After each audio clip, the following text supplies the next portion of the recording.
खबर यूपी जनपद चंदौली से है, जहां मंगलवार को सकरडिया पीजी कॉलेज में ऑपरेशन सिंदूर पर 2 दिवसीय सेमिनार का आयोजन किया गया। कार्यक्रम का उद्घाटन दिल्ली विश्वविद्यालय के प्रोफेसर और रक्षा मामलों के विशेषज्ञ हरिशरण के द्वारा मां सरस्वती की चित्र की समझ दीप प्रज्वलित कर किया गया। इस दौरान छात्राओं को संबोधित करते हुए प्रोफेसर हरिशरण ने ऑपरेशन सिंदूर के बारे में विस्तार से जानकारी दी। चंदौली से अलीम हाशमी की रिपोर्ट। नेशनल सेमिनार आयोजित है।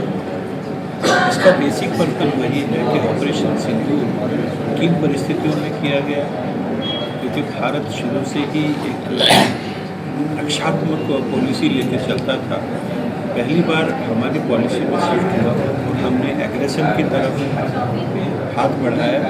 उसके साथ ही साथ एग्रेशन भी बड़ा डिसिप्लिन, बहुत ही अनुशासित तरीके से किया गया। उसको प्रोलॉन्ग भी नहीं किया गया, बहुत लंबा नहीं किया गया। केवल कुछ टारगेटेड जो हमारे ऑब्जेक्टिव्स थे उनको लेके उसके तुरंत बाद इसको समाप्त भी किया। तो ये जो स्ट्रेटेजिक प्लानिंग हिंदुस्तान ने पहली बार की, ये अपने आप में पूरे वैश्विक इतिहास में पहली बार ऐसा था।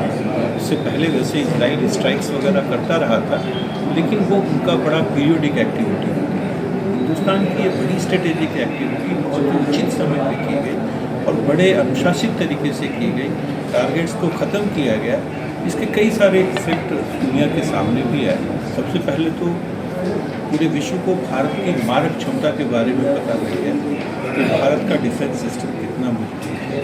इसके साथ ही साथ आप लोगों ने एक बात और भी देखी होगी कि ऑपरेशन सिंदूर के तुरंत बाद अमेरिका ने मध्यस्थता शुरू कर दी थी। ये अपने आप में ऐसा प्रमाण है कि संभवतः भारत की जो जीत हुई उसका सबसे उत्कृष्ट उदाहरण यही देखने को है। अदरवाइज अमेरिका को ऐसी कौन सी मुसीबत आ गई थी, उसको दिखने लगा कि भारत एक उभरती हुई शक्ति है और निश्चित रूप से कल को यदि विश्व के किसी भी हिस्से में इस तरह की कोई स्थिति है तो भारत वहाँ पे जाके सर्जिकल स्ट्राइक कर सकता है। इस चीज़ को लेके अमेरिका या दूसरे विकसित देशों का चिंतित होना लाजमी था।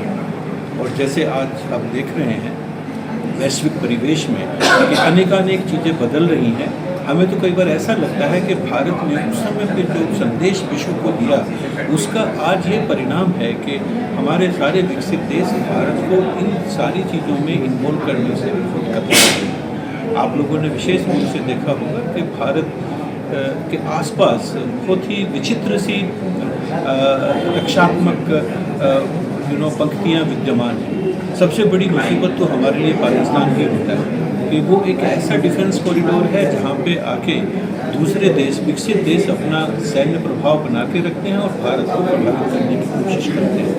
जिसमें पहले हम लोगों ने देखा अमेरिका ने भी किया, उसके बाद हमने बाद में देखा चाइना और रशिया भी इसका इस्तेमाल करते हैं।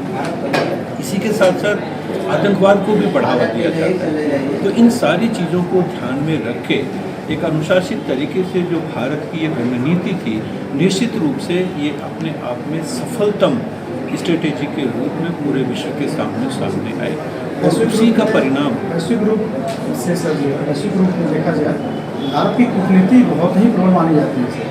इस पर क्या विचार है? देखिए, कूटनीति तो आप इस हमेशा स्ट्रेटेजी का ही पार्ट होता है। यदि हमारी कूटनीति, यदि हमारी इंटेलिजेंस, ये तमाम चीज़ें ठीक नहीं होंगी तो निश्चित रूप से हम अपनी स्ट्रेटेजी नहीं बना सकते। तो निश्चित रूप से कहना ही पड़ेगा कि ये हमारी इंटेलिजेंस की सफलता ही थी। उससे पहले आप लोगों ने देखा भी होगा कि इंटेलिजेंस फेल्योर के बहुत सारे केस हिंदुस्तान में हुए थे। जैसे हमारे संसद पे ही हमला हो गया था, हमें सूचना क्यों नहीं थी। उसके बाद हिंदुस्तान ने कई ऐसे पार्ट लिए, कई ऐसे लेसन्स लिए और उसके बाद इस इंटेलिजेंस को हम लोगों ने स्ट्रॉन्ग किया और ये उसी की परिणति थी कि हम बहुत सक्सेसफुली अपने ऑपरेशन से कर पाए। लेकिन आज की हमारी सबसे बड़ी चुनौती क्या है कि हमें अपनी जो हमारे नए बच्चे हैं, नई पीढ़ी है, उनको इन सब चीज़ों के बारे में बताना होगा। क्योंकि राष्ट्रीय गौरव की भावना देखिए बच्चों में, हमारी नई संतति में तभी आएगी जब हम उनके साथ इन तमाम चीज़ों को शेयर करेंगे। तो मेरी आप सभी प्रेस वालों से भी यही विनती है कि इसका कवरेज ऐसा किया जाए ताकि ये बच्चे इस चीज़ को हमारे टीवी चैनल्स पे, हमारे अखबारों में, हमारे सोशल मीडिया पे देखें और गौरव की अनुभूति करें। सर, आप सकरडिया में आए हैं, कॉलेज है प्रिंसिपल साहब को बड़ी जलालत है। हाँ, ठीक है, देखिए वो तमाम चीज़ें वो भी हमारा किसी न किसी तरह रक्षा से ही संबंधित है। ऐसी कोई बात नहीं है, जो पूछना चाहते हैं उनको पूछ लेना चाहिए। आपने बिल्कुल सही कहा कि सकरडीहा कॉलेज शुरू से ही राजनीति की एक नर्सरी के रूप में रहा है। मैं तो चलिए बनारस आके के 5 साल से जुड़ा हूँ, लेकिन मुझे जैसे इतिहास के बारे में यहाँ के बताया गया है तो काफ़ी नेता यहाँ से पैदा भी हुए हैं, तो ये तो और भी अच्छी बात है। यदि हम इसे करेंगे कि यदि यहाँ के बच्चे, यहाँ के युवा इन तमाम चीज़ों के प्रति संज्ञानित हैं, तो इन्हें ऑपरेशन सिंदूर जैसी घटनाओं के बारे में बताना तो और भी लाजमी हो जाता है। तभी तो इनमें राष्ट्रीय गौरव की भावना जगेगी। लेकिन सब इसलिए ऑपरेशन हमारे प्रिंसिपल साहब ने ये बहुत ही सुंदर उपाय किया है।